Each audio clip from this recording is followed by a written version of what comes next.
It's all coming together. Maybe. Hello, welcome to SquishiVision, where I give my I wear my green hat. That was a mistake. Oh. Welcome to SquishiVision, where I give my immediate reactions to stuff. In this case, WandaVision, which I literally just watched, and so you're gonna get my kind of raw and bridled thoughts of what I just watched. About you haven't have a chance to kind of think too deeply about it. So I think I'm right in terms of the role of Agatha, and whether or not it was her all along, because the show is keen to misdirect you on who is responsible for what.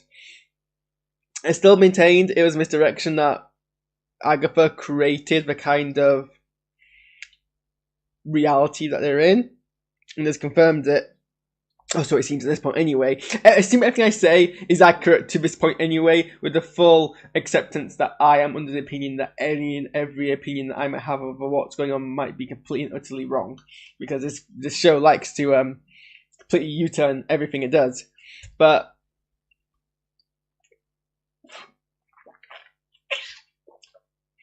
yeah,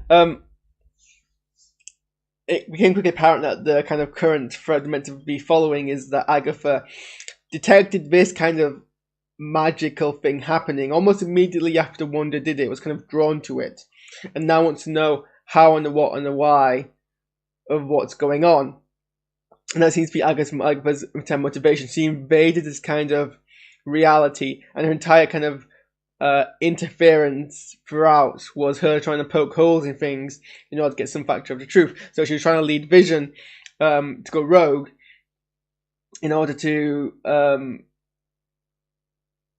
kind of, break the hex so she could find out what was going on. It makes Pietro make much more sense. The kind of questions that Pietro was asking, I can call him Pietro now, questions that Pietro was asking were, when you look back, it actually make a lot more sense as someone who, was trying to figure out the how and the why. Like, he was asking me, like, oh, you kept it so very ethical, you kept, parts together, he was asking, oh, I support this, how did you do it, that kind of thing, all of the questions that Pedro was asking. Oh, it got so... I really want Pietro to have something to do. I want the casting choice of Pietro to really have something to do with X-Men.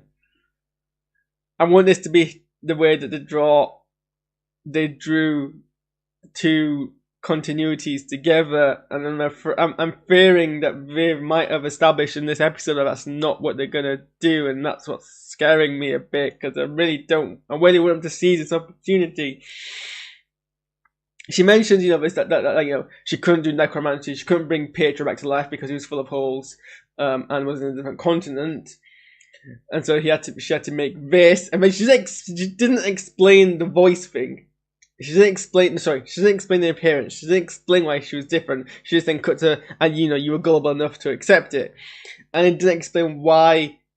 And I just so desperately don't want it to be simply a meta joke that they recast him with a person who happened to play him in a different franchise that has nothing to do with this show going forward. I really desperately don't want him to do that. And the entire time, I was listening for anything which seemed to suggest mutants. Like I wanted to be that, I was thinking, Agatha was trying to work out why this witch she didn't know was so powerful, and that it would turn out that the reason why. It was a point where they were in their home in Sokovia, and the bomb didn't go off, and Agatha was theorizing it didn't go off because Wanda was doing some sort of probability hex on it to stop the bomb from going off while it was still in danger. And that's an interesting speculation, because we know Wanda, or at least the way we understand it, Wanda has not yet got her powers from the Infinity Stone. So I was wondering, well, does Agatha know something we don't? Is Wanda actually using abilities she doesn't yet have?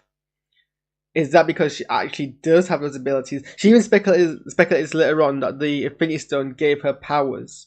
and this still is probably where it's still leading. That she has powers, and the Infinity Stones just boosted those powers, but the powers were innate. And this actually goes all the way back to Age of Ultron, where it was established that they were the only two survivors. And it's never explained why, other than Ultron saying, the desire for vengeance, which is, a poetic statement, not a natural explanation. So Agatha's theorizing that there's something different with Wanda that let her survive and make the Infinity Stone kind of increase something innate power in her. Same with Pietro. Is that Agatha pointing us towards the fact that Wanda is actually a mutant, and this is how they're going to bring it in, that she was a mutant all along, it's just her powers were bolstered. Is bolstered the word? Okay, I'm going to use it. Bolstered by the Infinity Stone, which is with precedent, because, when you think about it, not all the mutants' abilities that we see in X-Men are natural. Like, a lot of what... I'm not an expert on X-Men. Not an expert on X-Men. Got to say that really fast. I'm not an expert other than growing up on the cartoons and reading a whole bunch of things on the internet. But like a lot of what we associate with Wolverine is actually due to experimentation on him. It depends a lot actually on kind of which version of Wolverine you go on, I think. But Wolverine's main ability is his regeneration. It's not his claws. His claws, depending on the claws, depending on which version of Wolverine you prescribe to, were grafted onto him, and the only reason he was able to take the claws and not be killed by the metal poisoning from adamantium was because of his regeneration ability. But then later versions kind of made it so that he also had natural claws as well as his regenerative abilities. But I think in every version, his metal exoskeleton was artificially put onto him. And so this isn't it's not without precedent that, you can be a mutant with low-key powers, as in, low-key, not low-key. You gotta be careful about that name when you do MCU Marvel analysis. Get the point I'm making. The low kind of ability she had was then increased by. I hope that's what they're pointing this. But I also hope that they actually refer back to the X-Men universe. That was just such a unique opportunity in film to combine two franchises together by making it so meta by having it as a recast that's actually addressed. I would have loved that. I wish I did that. Also, I kind of wish that this would be a perfect opportunity for Aaron Taylor Johnson cameo, to see him in this episode, to see him get his powers. It was pretty. I think his lack of inclusion in this episode is kind of notable. Like, it makes sense for him not to see him as a child, because obviously he's a different actor anyway. It makes sense not to see him after his death, but the fact we didn't see him during the experimentation scene. Also, it's a bit odd. I don't think those two German scientists we see, Austrian, German, whatever, those two European scientists we see are meant to be Strucker and Zimmer? No. Yes. No. Page? Strucker and the other doctor. I forget his name. I don't think they're meant to be them. Oh, it'd be a weird recast if it was. Especially because List, that's his name. Especially because we see Dr. List in Agents of S.H.I.E.L.D. It would have been cool if they got him back. They didn't though, that was a shame. I assume they're going to be different scientists. It would be perfect place for a cameo. I kind of wish they did that.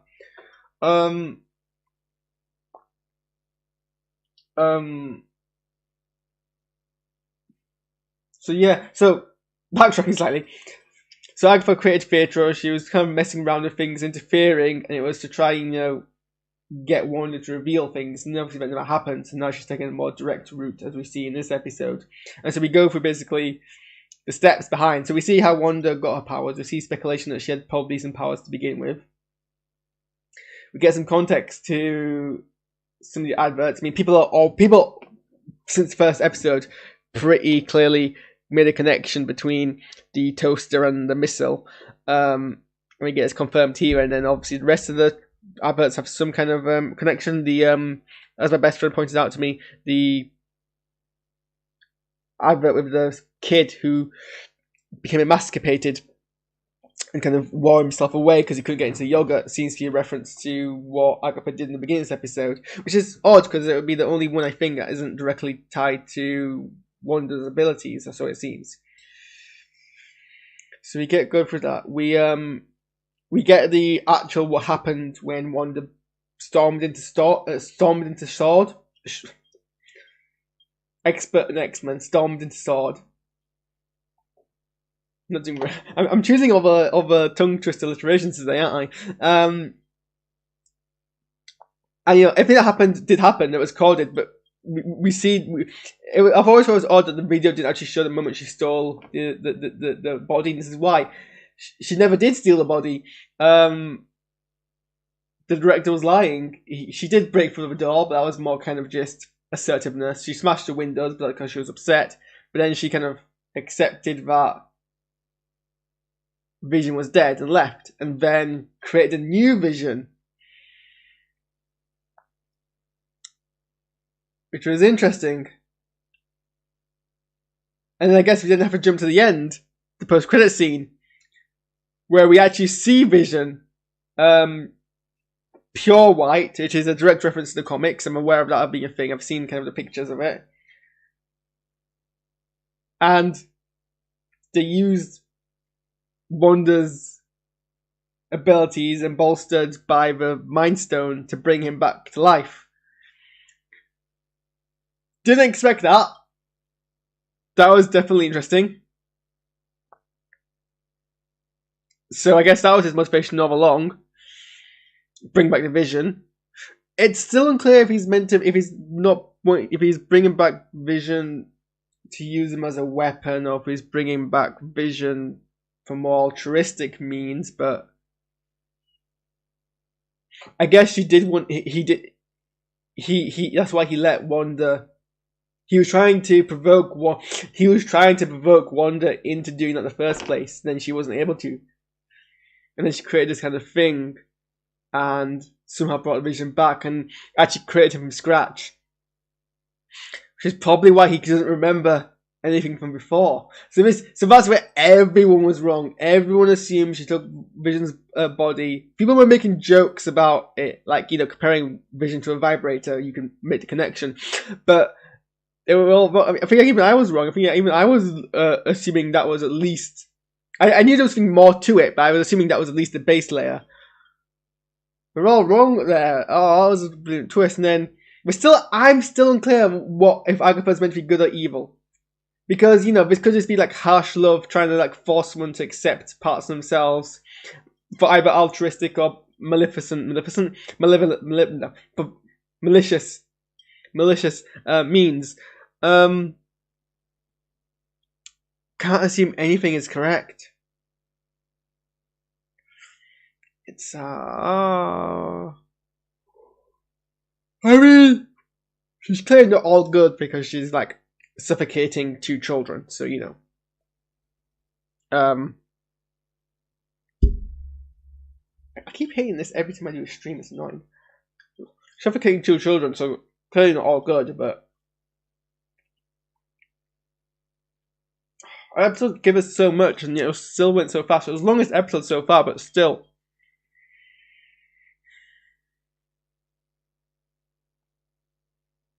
There was some brilliant acting from both Paul Bettany and Elizabeth Olsen. That was like they have such good chemistry as Vision and Wanda. Such good chemistry. There were some really like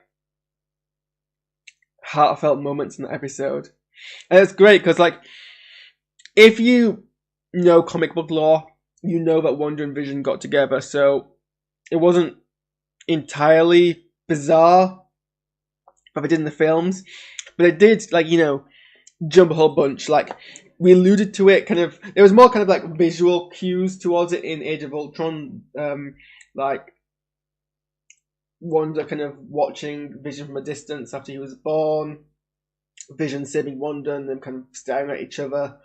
And these were like Easter eggs, like they get together in the comics. There is get together in Civil War. And there's clearly more of a relationship between them, like, Vision hangs out with Wanda in the Avengers complex. We share a couple of moments. And then we jump to kind of Infinity War, and they're like, they're a bonded pair.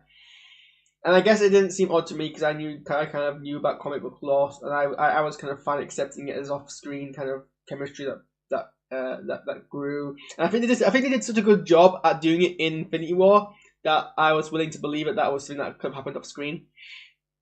I guess if you weren't on board with that, you might not kind of really care about the connection. This does a good job backtracking and actually making you care even more than you already did, more or at all if you did before, about the relationship, because they did such a good job of kind of establishing like why they were close together. And it was like really heartbreaking that they'd planned to get a house together. I mean, I don't know when they would have done that. Was it when they were on the run? Did they somehow manage to get a guarantee for a house together whilst Wanda was on the run? I don't think that's how it works. So it must be before Civil War somehow. But we didn't allude. That was the only odd part. It was like, well, when did you get this house? Because it clearly didn't allude to like it in Civil War. But yeah, no, I mean, I can kind of relate to that idea of having hope for a future of companionship and it being ripped away. I can see how that's kind of very distressing. So that was good. I like how it was executed. I like how we got to see more of Scarlet Witch's kind of backstory. I mean, it's good because they're fleshing out his character, which is important because we've lost a lot of the main character, the more prominent characters from phase 1 of the MCU, and they did a good job at kind of bringing these more supporting characters in, and creating this kind of expanded cast, and ensemble casts. But when you do that, you can't really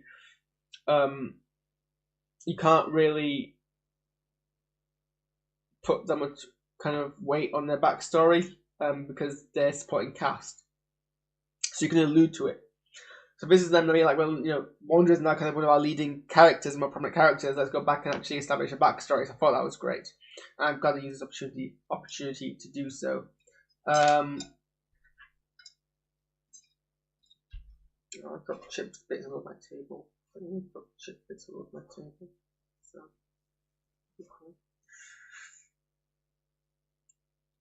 Didn't see any Vision this episode apart from flashbacks. No Monica, no Petra, and no Darcy. It was the first episode we've had since it's the first episode we've had that's featured any bits inside of the Hex. No, not true. It's the first episode we had since the 4th episode. There's been no opening credits. Like there's no sitcom element to this. It didn't reset. It actually picked up exactly. This is the only episode. I was saying last week, actually, it's a bit annoying or frustrating, and I can't tell if it's frustrating in a good way or frustrating in a bad way. Yeah, every time it ends on a cliffhanger, we reset because we have to reset to the beginning of a new sitcom era. So we never get resolution, we just get a continuation. Insofar as there's a difference. This is the only time we've directly picked up from where we ended, which was, I think, actually kind of surprising and kind of inverting the normal formula. So that was kind of great, actually, that we got a chance to do that and actually pick the story up, and maybe that's what happens next time. I mean, I don't know if they've abandoned the sitcom format now. We reached kind of 90s, 2000s last week. I guess it doesn't really make sense to do the 2010s era of television because, I mean, I know it's 2020 now, so that's the era in, and it's kind of like, well, it's like, so it possibly might be that we finish a sitcom part. And actually, it makes sense we finish a sitcom part because we kind of put like a line under it. Like we establish why. People theorize about this, but I don't think it's actually been confirmed that she used to watch sitcoms when she was growing up. But this is what was now the backstory. So now I feel like it's so nice and put a line under it. And we end with her kind of seeing the lights of the stage for the filmed for the first episode, and we go back to that, and then we should see kind of we break the fourth wall literally, and we see kind of the stage lights. So maybe actually it's a good point to put a line into the sitcom era and actually go straight into like kind of what the crack is about all this. but we only have one episode to find out everything else that happens. Unless it spills over quite hugely. I mean, it's going to spill over a bit, but it's going to spill over quite a lot into Doctor Strange and the Multiverse of Madness, and possibly even Spider-Man No Way Home. Now we have a title for that. Gosh, son, yeah, I think that's pretty much thoughts on it. I mean, we don't see Wonder yet, so presumably a lot of what happened in the context of the house, happened not in real time. Also, I'm wondering what the White Vision's role going to be. Are we going to have Vision off? Ooh. I think it's good. I actually feel relaxed because this episode actually brought a lot of strings together. It actually did a lot of explaining and exposition in a very good way. It actually brought a lot of things together. It's not giving us answers, but at least I don't have any more questions. I don't have questions which annoy me. I haven't left this with questions that annoy me. I've left these with the questions I usually have when I want to see what happens next. So that's good.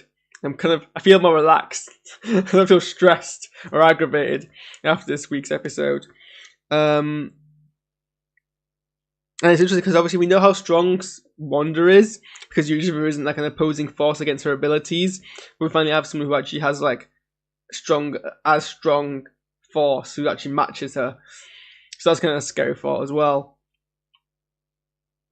I'm sure there's like a lot of things you can dig into this episode. Yeah, okay, those are my thoughts so far. Something's probably gonna hit me at some point. But one more episode. Revelations, I hope. See you guys in about a week's time. Bye soon.